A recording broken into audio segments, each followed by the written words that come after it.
सर्व पत्रकार बंधू,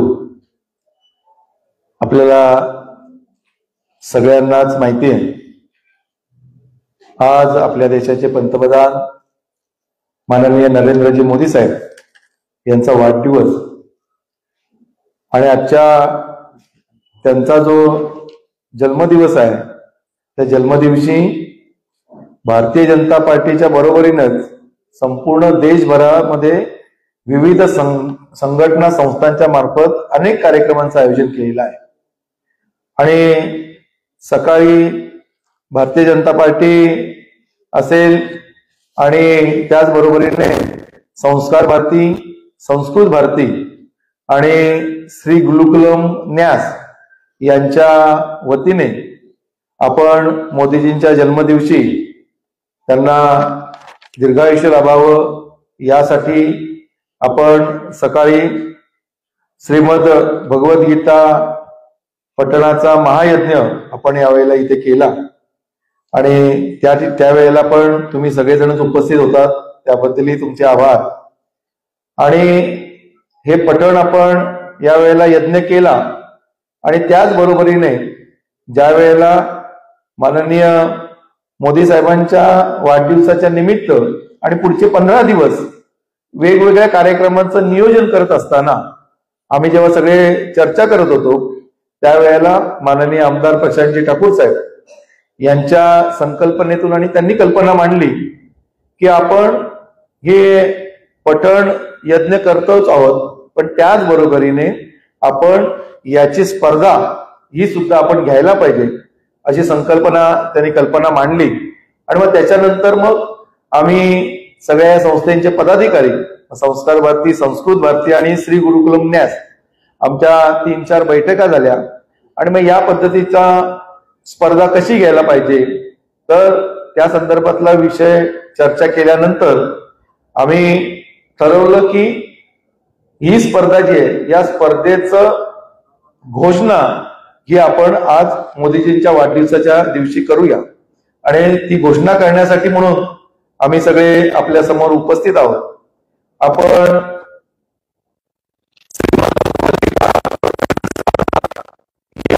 घेणार आहोत ती पनवेल तालुका क्षेत्र, या पूर्ण पनवेल तालुका क्षेत्र यापुरती यावर्षी आपण मर्यादित ठेवली आहे, कारण ज्या ज्या वेळेला आम्ही बैठकांमध्ये बसलो, चर्चा केली तर याची व्याप्ती ही पुढच्या वर्षी, त्याच्या पुढच्या वर्षी, असं पुढच्या 10-12 वर्ष काय आपल्याला करता येईल या संदर्भातलं मग ती जिल्हा स्तरावर न्यायची की अजून त्याच्यामधलं याच्या पुढे कसे निकष अजून होतील अशी चर्चा करत असताना या वर्षी म्हणून असं ठरवलं की हे पहिलंच वर्ष आहे स्पर्धेचं, तर पहिलं वर्ष तर पनवेल तालुका मर्यादित असं आपण ही स्पर्धा आपण घेणार आहोत। स्पर्धा तुम्हाला पत्रक दिलेलंच आहे की 4 गटांमध्ये आपण ही स्पर्धा घेणार आहोत। त्या स्पर्धा जी आहे ही स्पर्धा आपण जी घेणार आहोत ती दुसरी आणि तिसरी हा पहिला गट असणार आहे, सॉरी तिसरी आणि चौथी हा गट पहिला असणार आहे। त्याचा निकष जो आपण केलेला आहे तो 12वा अध्याय जो आहे त्या 12व्या अध्यायातले पहिले 10 श्लोक हे त्यांनी म्हणायचे आहे। म्हणजे तिसरी आणि चौथीचा पहिला गट असणार आहे। 12व्या अध्यायातले 1 ते 10 श्लोक हे त्यांनी म्हणणं आपल्याला अपेक्षित आहे। त्यांची ती स्पर्धा पहिल्या गटाची होईल। दुसरा गट जो आहे तो 5वी, 6वी आणि 7वी यांचा दुसरा गट असणार आहे आणि त्याचं 12वा अध्याय जो आहे, भक्ती युगाचा जो अध्याय आहे तो 12वा अध्याय पूर्णपणे त्याने पठण केलं पाहिजे, म्हटलं पाहिजे। त्यामुळे दुसरा जो गट आहे त्याला 12वा अध्याय हा म्हणजे फक्त 12वा अध्याय हा पूर्णपणे त्याने म्हटलं पाहिजे। तिसरा जो गट आहे 8वी, 9वी आणि 10वी या गट आहे त्यांना 15वा जो अध्याय आहे हा 15वा अध्याय हा पूर्णपणे त्यांनी म्हटलं पाहिजे। आणि त्याचे निकष जे आहेत ते निकष मगाशी सांगितलं की आपण त्याचंही डिटेलिंग सांगू आम्ही। तर त्याच्यानंतर चौथा जो गट आहे तो चौथा गट हा खुला गट आहे आणि खुला गट जो आहे तो खुला गट आपण पूर्ण 18 संपूर्ण 18 अध्याय त्याला वयोमर्यादा नाहीये, खुला गट आहे. अशा 4 गटांमध्ये ती स्पर्धा होणार आहे. हे आज आम्ही घोषणा करतोय. याचा गुगल फॉर्म बनवलेला आहे आणि गुगल फॉर्म जो आहे त्या गुगल फॉर्म आम्ही सगळीकडेच तो सगळ्या शाळांमध्ये वगैरे देणार आहोत. हा खुल्या गटाचं ते आपण QR कोड हा सुद्धा केलेला आहे. आपण असं म्हटलंय की पनवेल तालुक्यातलं जे शालेय विद्यार्थी आहेत त्या शालेय विद्यार्थ्यांनी त्यांचं आधार कार्ड असेल, त्यांच्या शाळेचं कार्ड जे आहे ते आपल्याला त्या संदर्भात जोडलं पाहिजे. त्या सगळ्याची माहिती त्या गुगल फॉर्म मध्ये आहे. 2 फेऱ्या या आपण घेणार आहोत, कारण ही स्पर्धा ही पनवेल तालुक्याची स्पर्धा आहे. त्याच्या आपण 2 फेऱ्या करणार आहोत, एक प्राथमिक फेरी आणि अंतिम फेरी. प्राथमिक फेरीमध्ये आपण 7 केंद्र आता सध्या म्हटलेली आहेत. त्याच्यामध्ये पनवेल शहर, नवीन पनवेल, कळंबोली, खारघर, कामोटे, नेरा आणि उलवा असे आपण हे केंद्र केलेले आहेत. पण 15 ऑक्टोबर पर्यंत ह्या स्पर्धांचं नोंदणी ही आपण करून घेणार आहोत.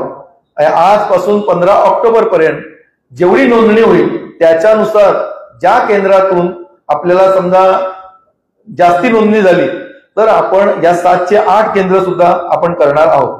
त्याच्यामुळे आपण किती नोंदणी होते त्यानुसार केंद्रांची संख्या सुद्धा वाढवायची असेल तर ती आम्ही वाढवणार आहोत. त्याच्यामुळे जास्तीत विद्यार्थ्यांना खुल्या गटामध्ये सुद्धा आपण त्यांना असं गुगल फॉर्म मध्ये म्हटले की तुम्हाला कुठला केंद्र हे जवळ पडणार आहे त्याचंही त्याच्यामध्ये तुम्ही नोंद करा. आणि मग त्यानुसार समजा एका ठिकाणावरनं खूप गर्दी झाली, कारण शेवटी श्लोक म्हणायचे त्याला वेळ जाणार आहे. एवढ्या स्पर्धक जे आहेत एवढ्या स्पर्धकांचं वेळ असं करून किती स्पर्धक त्या दिवशी एका दिवशी होतील असा सगळाच जो विषय आहे तो एकूण स्पर्धकांची नोंदणी किती होते त्याच्यावर आपण हे करणार आहोत. प्रत्येक गटाला जे अंतिम फेरी जी आहे त्या अंतिम फेरीमध्ये आपण प्रत्येक गटाला बक्षीस देणार आहोत. म्हणजे प्राथमिक फेरीत आपण बक्षीस नाहीये. प्राथमिक फेरीमध्ये जे येतील निवडले जातील त्यांचा सहभाग हा अंतिम फेरीमध्ये असेल आणि अंतिम फेरीमध्ये आपण त्यांना बक्षीस देणार आहोत. बक्षिसांची रक्कम ही जी आहे ती सुद्धा खुल्या गटाला आपण पहिला क्रमांक जे आहे तर 21,000 याचं बक्षीस आहे. द्वितीय 18,000, तृतीय 15,000. नंतर जो तिसरा गट आहे म्हणजे इयत्ता 8वी ते 10वी त्यांना 15,000, 11,000 आणि 8,000. इयत्ता 5वी, 6वी, 7वीचा जो गट आहे त्याला 11,000, 8,000 आणि 5,000. आणि तिसरी आणि चौथीचा जो गट आहे त्याला 5,000, 3,000 आणि 2,000 असे आपण बक्षीस रक्कम त्यांना देणार आहोत. त्याचबरोबर त्यांना सगळ्यांना सहभाग प्रमाणपत्र हे सुद्धा आपण त्याचा आपण देणार आहोत. त्याच्यामुळे ही स्पर्धा जी आहे या स्पर्धेचं आपण ही स्पर्धक काही नाव नोंदणी करतील आणि कोणी जर मागणी केली तर आपण त्याला PDF किंवा ऑडिओ सुद्धा त्या श्लोकांचे आपण देणार किंवा त्यांचा उच्चार जे आहेत हे उच्चार अधिकाधिक स्पष्ट व्हावे, त्यांना त्याची माहिती व्हावी याच्यासाठी सुद्धा आमच्याकडे त्यांनी मागणी केली तर आम्ही त्यांना तीही उपलब्ध करून देणार आहोत. आणि ही स्पर्धा पूर्णपणे विनामूल्य अशी ही स्पर्धा असणार आहे. त्याच्यामुळे या स्पर्धेचं घोषणा करण्यासाठी म्हणून आज सगळ्या तुम्हाला बोलवलंय. त्याच्यामुळे आज श्रीमद भगवद्गीता पठण स्पर्धा भारतीय जनता पार्टी, संस्कार भारती, संस्कृत भारती आणि श्री गुरुकुलम न्यास यांच्या मार्फत ही पनवेल तालुक्यात मर्यादित ही आपण स्पर्धेचं आज आम्ही घोषणा केलेली आहे. आजपासून 15 ऑक्टोबर पर्यंत ज्याला ज्याला या स्पर्धेमध्ये भाग घ्यायचा आहे त्यांनी नाव नोंदवायचं आहे. सगळ्या ज्या पनवेल तालुक्यातल्या सगळ्या शाळा आहेत या सगळ्या शाळांमध्ये आम्ही संपर्क करणार आहोत, शाळांना सुद्धा सांगणार आहोत आणि शाळांच्या मार्फत सुद्धा या सगळ्या विद्यार्थ्यांपर्यंत ही माहिती जाईल. आम्ही सोशल मीडिया असतील, वेगळे बॅनर असतील, या सगळ्याच माध्यमातून आम्ही जास्तीत जास्त स्पर्धकांपर्यंत, मुलांपर्यंत आणि सगळ्या नागरिकांपर्यंत आम्ही पोहोचणार आहोत. आणि या स्पर्धेला या तुम्ही सगळ्यांनी अधिकाधिक प्रसिद्धी द्यावी ही सगळ्यांना आताच विनंती करतो. आणि या ठिकाणी थांबतो. अजून तुम्हाला काही विचारायचं असेल तर तुम्ही विचारू शकता. आता हे बक्षीस जे आहे तो 4 जणांना केलं तर 4 जणांनाही द्यायचे का नाही? आमदार साहेब, जेव्हा आपण त्या पक्षाला बिलॉंग करतात तो पक्ष हिंदी भाषेला सर्वस्वी बनवू इच्छितो. राष्ट्रामध्ये हिंदी भाषा राहायला पाहिजे संपर्क करण्यासाठी. असं असताना संस्कृत भाषेसाठी आपण प्रमोशन करत आहात. नाही, संस्कृत भाषेचं प्रमोशन हा या कार्यक्रमाचं उद्दिष्ट केवळ नाही. असं आहे की आज माननीय पंतप्रधानांचा वाढदिवस आहे, अमृत महोत्सवी वाढदिवस आहे 75वा, आणि त्यांनी सुद्धा अनेक वेळेला सांगितलेलं आहे की गीता ही भारत देशाची जगाला दिलेली एका अर्थानं सर्वोत्कृष्ट देणगी आहे. आणि म्हणून मोदीजींनी भगवद्गीतेची प्रत ही अमेरिकेच्या अध्यक्षांना दिली होती, जपानच्या अध्यक्षांना दिलेली होती. म्हणजे आपल्या देशाच्या भेटवस्तू देशामधल्या सगळ्यात वैभवी काय याच्यापूर्वी कोणी ताजमहल द्यायचे, तर आता माननीय पंतप्रधानांनी याच्यामध्ये बदल केले. अनेक जणांना भारतामधल्या वेगवेगळ्या ज्याला पुरातन असा वारसा आहे, संस्कृतीचा वारसा आहे, अशा वस्तू भेट दिल्या. त्याच्यामध्ये सगळ्यात महत्वाचं असं ज्याच्यात ज्ञान आहे अशी भगवद्गीता ही त्यांनी भेट दिली. तर हे ज्ञानाचं भंडार हे निवडक लोकांपुरतं राहू नये, सर्वसामान्यांपर्यंत पोहोचावं. तर सर्वसामान्यांपर्यंत पोहोचण्यासाठी प्रयत्न झाले पाहिजे. म्हणून आपण बघू शकता की 4 संस्था एकत्र आल्या, भारतीय जनता पार्टी, संस्कार भारती, संस्कृत भारती आणि श्री गुरुकुल न्यास, सगळे मिळून करतोय. आणि संस्कृत ही आपल्या देशाची, या मातीची भाषा आहे. हिंदी भाषा ही कम्युनिकेशनची भाषा आहे, ही संवादाची भाषा आहे. श्रीनगर पासून ते कन्याकुमारी पर्यंत वेगवेगळ्या भाषांचे प्रांत आहेत. या सगळ्या राष्ट्रभाषा आहेत. या भाषांमधल्या सगळ्यांमध्ये कुठली तरी एक संवादाची समान भाषा असते. पूर्वी ती संस्कृत होती, आता हिंदी मोठ्या प्रमाणात प्रचलित आहे. हिंदीची ही एक स्वतःची जागा आणि संस्कृत देववाणी म्हणतो आपण, तर तीही सर्वसामान्यांपर्यंत पोहोचली पाहिजे. आपण जर गीतेचा अभ्यास कराल, आपण खारघर परिसरामध्ये वेगवेगळ्या संस्थांशी निगडीत आहात, तर इथे जे इस्कॉन मंदिर आहे त्या इस्कॉन मंदिरामध्ये त्या ठिकाणी कृष्णाचं मंदिर आणि तिथे गीतेच्या संदर्भामध्ये वेगवेगळ्या पद्धतीचे अभियान त्याही ठिकाणी चालतं.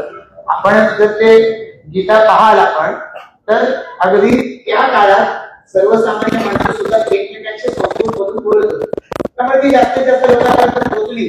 तर आज जे संस्कृत भाषेमधलं ज्ञान आहे आणि त्याच्याविषयी माननीय पंतप्रधान सुद्धा सातत्याने गौरवानं बोलतात की या देशानं शून्य ही संकल्पना जगाला दिली. आपण पाहतो सुश्रुत यांच्या मार्फत आज ज्याला प्लास्टिक सर्जरी म्हणतो, अशा पद्धतीच्या अनेक विद्या ज्या त्यावेळेला त्यांची नोंद ही वेदांपासून सगळ्यांची संस्कृत भाषेत आहे, ते जर लोकांपर्यंत पोहोचू शकणार असेल तर त्यासाठीची पहिली पायरी आहे की लोकांना संस्कृत समजलं पाहिजे, बोलता आलं पाहिजे. याची काही अंशाने सुरुवात. सर, तुमच्या व्यक्तिगत आयुष्यात तुम्हाला भगवद्गीतेचे कशी काय म्हणजे आवड लागलेली आहे? मी ऐकलेलं की तुम्ही देखील मधल्या काळात ऑनलाईन क्लास वगैरे घेतले होते. तुम्हाला त्याचा अनुभव कसा आला? माझी आधी सुरुवात होईल या अनुषंगानं. खर तर ज्यावेळेला 2024 साली पुन्हा एकदा आमदार झालो, त्यावेळेला संस्कृत भारतीचे पदाधिकारी कार्यकर्ते हे भेटण्यासाठी त्यांनी सांगितलं की तुम्ही संस्कृत भाषेमध्ये शपथ घ्या, जी विधिमंडळ सदस्यत्वाची. आणि त्यावेळेला मी ती शपथ त्यांच्या मदतीनं संस्कृत भाषेमध्ये घेऊ शकलो. थोडक्या मोडक्या म्हणा तर त्या भाषेमध्ये घेऊ शकलेला आहे. कोविड आला होता सुरुवातीच्या वेळेला, त्यावेळेला मी थोडाफार संस्कृत भाषा शिकण्याचा प्रयत्न केला. आणि गीतेच्या विषयी म्हणजे इथं बसलेल्या प्रत्येकाला त्याची प्रसिद्धी आहे. ज्ञानेश्वरांनी भगवद्गीता भावार्थ दीपिकेच्या माध्यमातून जी सांगितली ती सगळ्या महाराष्ट्रामध्ये जे वारकरी पंथाचे लोक आहेत, इंदिरा एकादशी आहे, त्यामुळे त्या सर्वांपर्यंत ज्ञानेश्वरांनी ती पोहोचवली. आता ही अधिक जनसामान्यांपर्यंत जावी एक. आणि दुसरं की पनवेल परिसर खूप मोठ्या प्रमाणात नागरीकरण होते. विमानतळाच्या काही या ठिकाणी जे चर्चा सुरू आहे की विमानतळ सुरू झाल्यावर जगाची लोक पनवेलमध्ये येतील, पनवेलची लोक जगामध्ये जातील.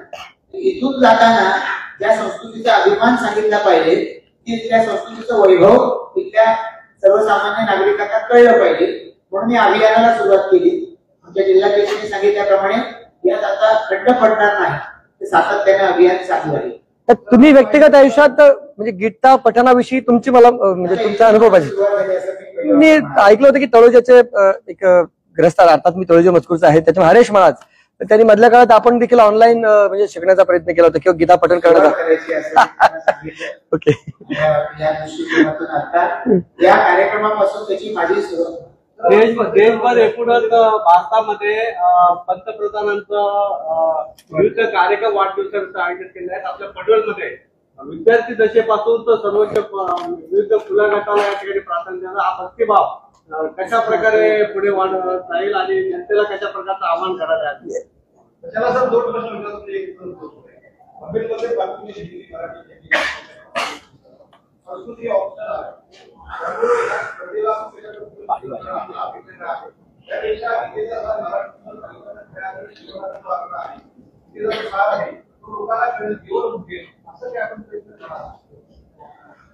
मगाशीच्या प्रश्नात मी काही अंशानं त्याचं उत्तर दिलं की संस्कृत भाषेतली ही गीता ही मराठी भाषेमध्ये ज्ञानेश्वरांनी अतिशय यथार्थपणानं त्याचे सार सगळं मांडले आणि गावोगाव महाराष्ट्राच्या कानाकोपऱ्यामध्ये जे पारायण सप्ताह होतात याच्यामधून या संतांचे अभंग जे श्लोक याचे वेगवेगळ्या ठिकाणी निरूपण होतात, कीर्तन याच्यावरतीच आधारित असतात.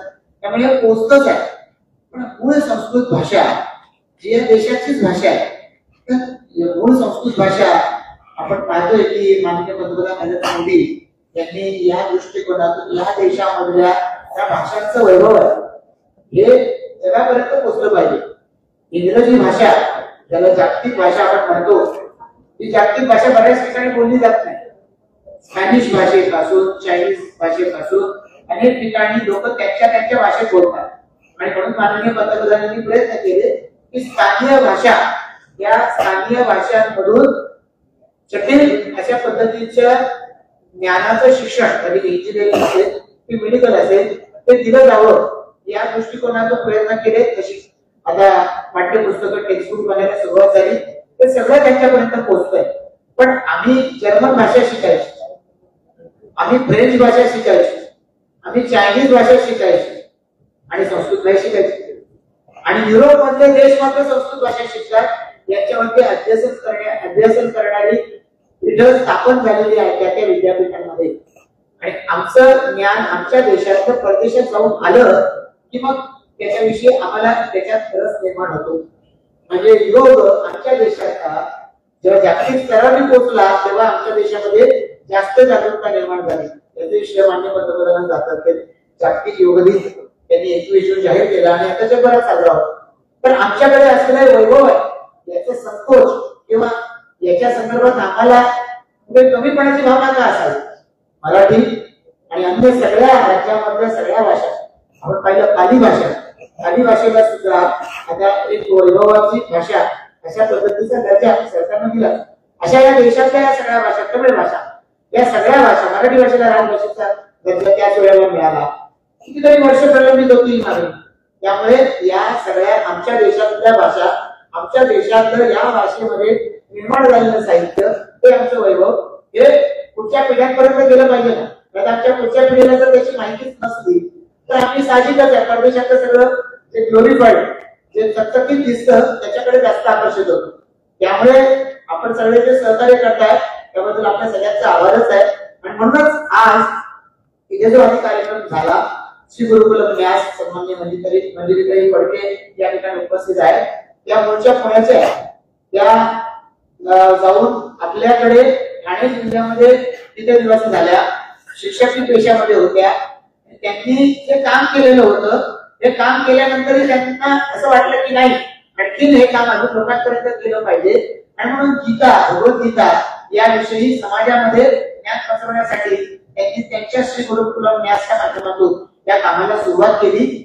ठाणे जिल्हा, रायगड जिल्ह्याचा, रायगड जिल्ह्यातल्या कर्जत मधल्या वेणगाव सारख्या ठिकाणी काही केंद्र चालवतात.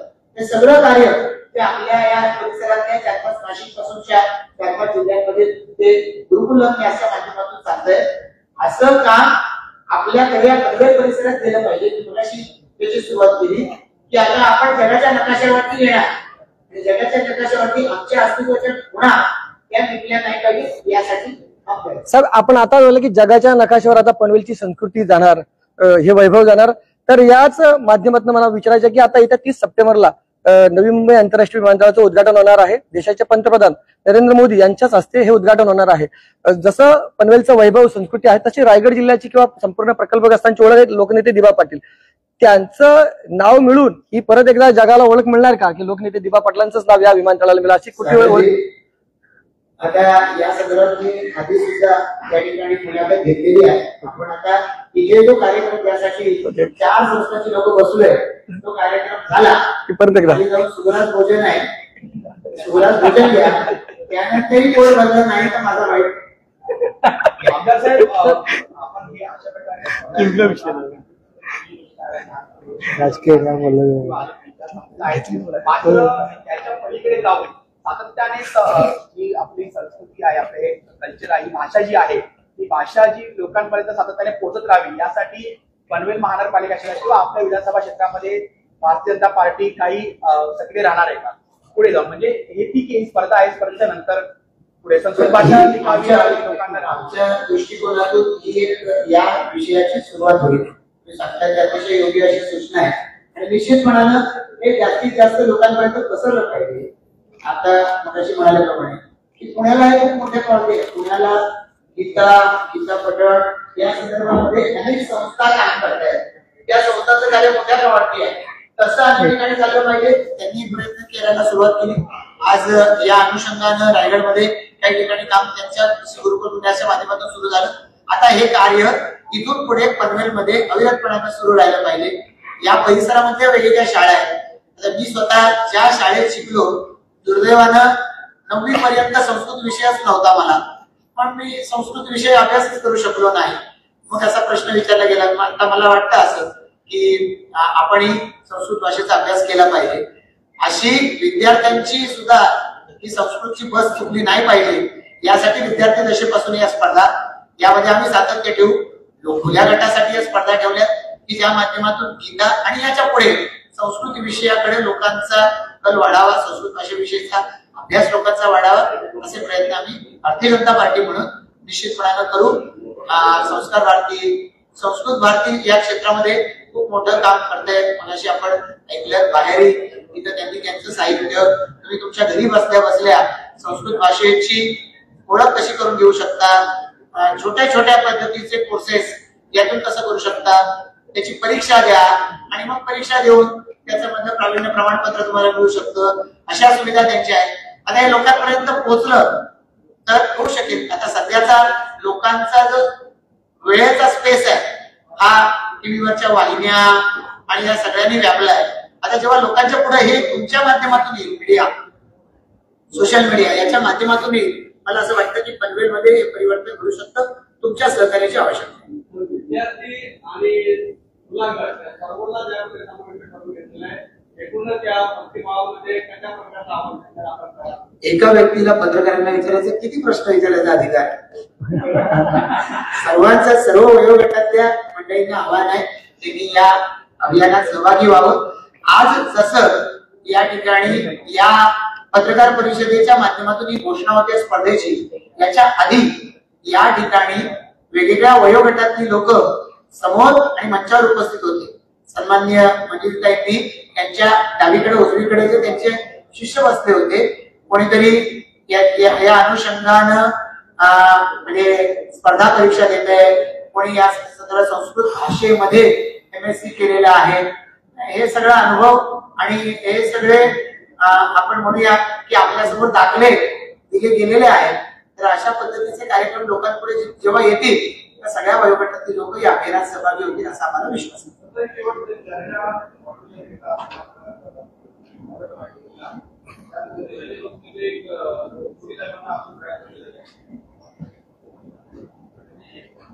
आम्हा सर्व संस्थांच्या वतीनं मी या देशाचे माननीय पंतप्रधान नरेंद्र मोदीजी यांना त्यांच्या 75व्या अमृत महोत्सवी वाढदिवसाच्या शुभेच्छा देऊ इच्छितो.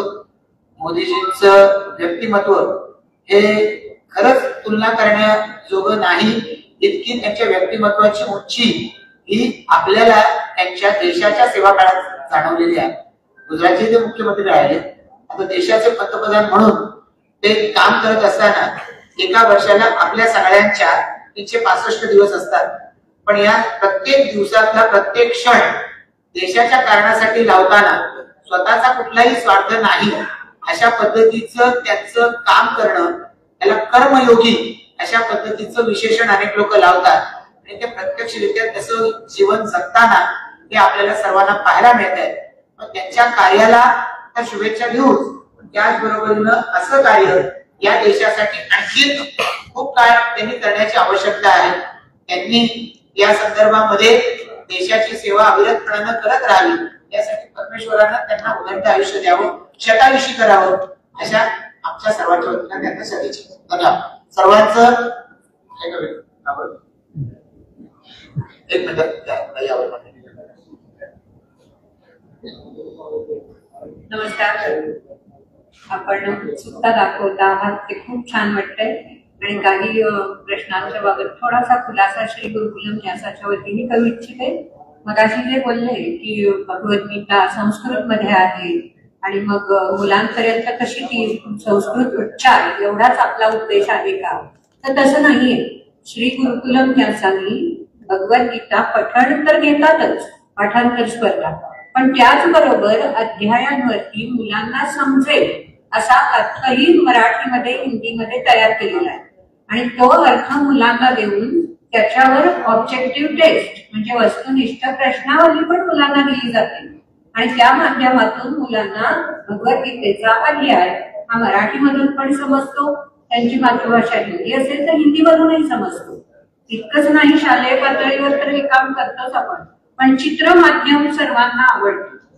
आपण जर आता अमृताचा घन पुस्तक बाहेर सँडी ठेवलेली आहे, पुस्तकही ठेवली होती, आपण बहुतेकांनी ते पाहिलं असेल. आपल्या पत्रकामध्येही उल्लेख आहे. या चित्र प्रदर्शनी हा पण एक श्री गुरुकुलम न्यासाचा प्रकल्प आहे. भगवद्गीतेवर चित्र प्रदर्शनी तयार केलेली आहे आणि वनवासी भागामधल्या मुलांसाठी म्हणून ही चित्र प्रदर्शनी श्री गुरुकुलम न्यास घेऊन जाते आणि त्या चित्रांमध्ये आपण भगवद्गीतेचा श्लोक लिहिलेला आहे, त्या श्लोकामधून काय लक्षात येतं त्याचं चित्र आहे आणि मुलांना आपण त्यातलं आवडलेलं चित्र काढायला सांगतो आणि ते का आवडलं तेही त्यांना लिहायला सांगतो. तेव्हा मगाशी जे प्रश्न विचारले ते खूप छान वाटले की ही उत्सुकता मुलांपर्यंत पोहोचावी. जसं आपल्या आमदारांनी सांगितलं की ही सुरुवात आहे, आत्ताशी आपण हा पायलट प्रोजेक्ट आहे. पाठाण स्पर्धा हा या माध्यमातून आपण अशा पद्धतीने हळूहळू त्यांना चित्रांच्या माध्यमातून भगवद्गीता सांगणार आहोत, प्रश्नोत्तरीच्या माध्यमातून भगवद्गीता सांगणार आहोत. तेव्हा दूरगामी प्रकल्प आहे हा, आत्तापुरता नाहीये, ही सुरुवात आहे. तेव्हा ते मी आपल्याला सर्वांना सांगू इच्छिते आणि आभार. ठीक आहे, आपण सर्वजण या ठिकाणी आलात, उत्सुकता दाखवली आणि आपल्या पंतप्रधानांच्या वाढदिवसानिमित्त जी एक संकल्पना, छोटस बीज आमच्या आमदारांनी मनात रुजवलं होतं, सर्वांपर्यंत त्याचं वटवृक्ष व्हावा, रोपण व्हावं या दृष्टीने जर पाऊल उचललेलं आहे त्या सर्वांसाठी म्हणून आपल्या सगळ्यांच्या शुभेच्छा आवश्यक आहेत.